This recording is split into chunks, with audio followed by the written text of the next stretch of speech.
Hi, welcome to This Week in Ames. On today's show, we check in with the Water and Pollution Control Department.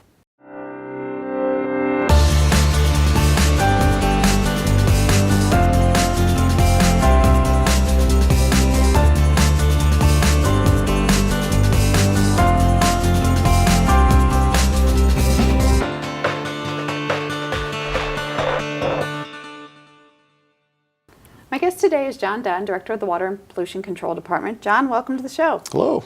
Well, it's been a while, but always a lot of fun things happening at the water utility. And one thing is, it's a big birthday year. We are. We're celebrating the quasquicentennial of the utility, the 125th birthday of drinking water in the city of Ames. That's a pretty impressive history. It goes very far back, 125 years. What did the water utility look like 125 years ago? Well, folks may not realize that the utility actually started not for the purpose of drinking water, but for fire protection. Ames, in the late 1800s, the Main Street district was all wood construction, which was common in the U.S. at that point in time. And there was sort of a Mrs. O'Leary's cow type of a fire event that took place. And the businesses in the downtown area petitioned the city council to create some sort of a fire protection district.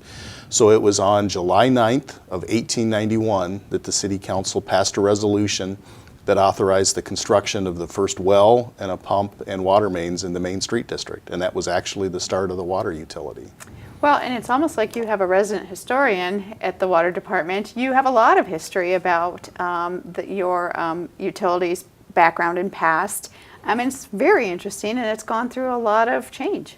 Yeah, it has, and we've got a history of the utility that's actually being written right now. We're very close to getting it published, but looking back at the very early days of the utility, chronicling a lot of the advancements that took place that were really sort of on the cutting edge of drinking water in the country and at the forefront of the science, disinfecting water, filtering water. Those were all things that we were right on that leading edge of technology.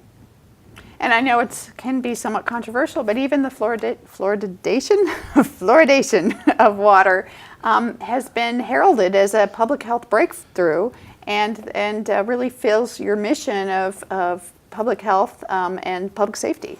It is, and the U.S. Centers for Disease Control have published a list of the top 10 public health advancements of the 20th century, and 2 of the 10 things on that list relate to drinking water. One was the disinfection of water, and the other is the addition of fluoride. One thing, I was looking back at some old photos, it wasn't that long ago, where we dismantled a water tower. I think we're coming up on an August anniversary of that event, that even the distribution of water in Ames has changed quite a bit. Yeah, as the city grows and the borders expand, we have to adapt the distribution system to be able to provide water in all those areas. And in the early 2000s, as the community was growing to the west and southwest, we had to actually break the city into 2 different pressure zones, and that resulted in the water tower that sat on North Dakota being out of service for a lot of years. Folks driving by, the last 10 years probably didn't know there was nothing inside that tank at all.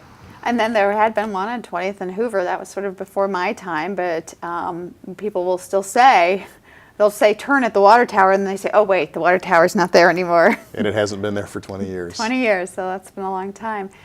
So clearly the utility is preparing for growth, has prepared for growth, 125 years of growth, continues to prepare for growth as you work on this new water plant. Yeah, the new water plant is actually a 25% expansion in capacity over what we have right now. So we'll be able to treat up to 15 million gallons a day at this new facility. And the design of the plant and the layout in the site was designed so that we could go from 15 to 20 and then from 20 to 25 million gallons per day. So we believe that this new location is going to serve the community for possibly another 100 years even. That's pretty impressive. Just a few minutes ago you were mentioning to me how hot and dry June has been. Actually a record-setting June. Yeah, it was a record-setting June, and it shows the impact that weather and outdoor irrigation has on water demand. June of 2015 was very nearly a 20-year low for the month of June, and now June of 2016 is an all-time high for the month of June. And it's not like we grew a substantial amount in the last year. It all has to do with weather and outdoor lawn irrigation. So that's why we always want to continue to promote the message for people to be smart in the way that they use irrigation systems. We don't ask people to not water. We know that's not a reasonable thing for us to ask. But we want them to make sure that they set sprinklers and sprinkler heads so that it's going just in the areas that it needs it. Make sure it's not watering the sidewalk or running down the driveway. Let's try to make the best use of that limited resource that we can. Well, I see a lot more sprinklers on now than I did just a week or so ago. It really is reaching that point where I suppose you have either let your lawn go dormant or you start irrigating. Yeah, and a lawn in Iowa, an established lawn, can go probably 4 or 5 weeks without water before it really runs the risk of dying. And so as it kind of turns that yellow color, that's just the lawn going dormant, and it's okay to let the lawns do that. They'll recover when they get some water. So one other thing that is kind of big news for you had been about, I guess it was in May, when you released a map of properties in Ames that may have lead components in their private lead service line. Since releasing that map, you've had contact with some customers who would like their water tested. How did those tests go?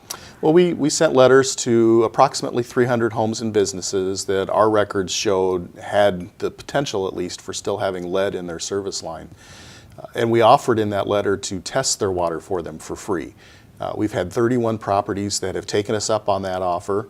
And as you compare that to a federal action level of 15 parts per billion of lead in the water, our corresponding level was about 3.1 parts per billion. And actually the highest level that we saw in any property in Ames this year was 5.5 parts per billion of lead, again compared to a federal action level of 15. It really wasn't all that surprising to us. It's pretty consistent with results we've seen over the last 25 years as we monitor, but it's good reassurance for those customers to know that the quality of the water being provided to them is safe. And we know that there's no lead in the water. The water source itself does not have lead in it. Yeah, as the water comes out of the ground, there's no lead in it. When it leaves the drinking water plant, there's no lead in it. The source really is the home or business plumbing, either lead in the service lines, actual lead pipes, or maybe it's lead solder, or maybe there's bronze fixtures in the home, faucets, shower heads, things like that. That's where the source of the lead would come from. And this is in addition to the required testing you do every 3 years? That's right. We're required under our operations permit to do lead testing every 3 years. We're actually going to start a new cycle of that. We'll actually have to do that for 3 successive 6-month periods because the population of Ames has grown past a trigger point in our permit. So for those folks who have been a part of that sampling pool for us for a quarter century, we'll probably be knocking on their doors several times in the next year and a half. Well, I want to say congratulations on reaching this 125th year milestone. That's a great milestone to reach.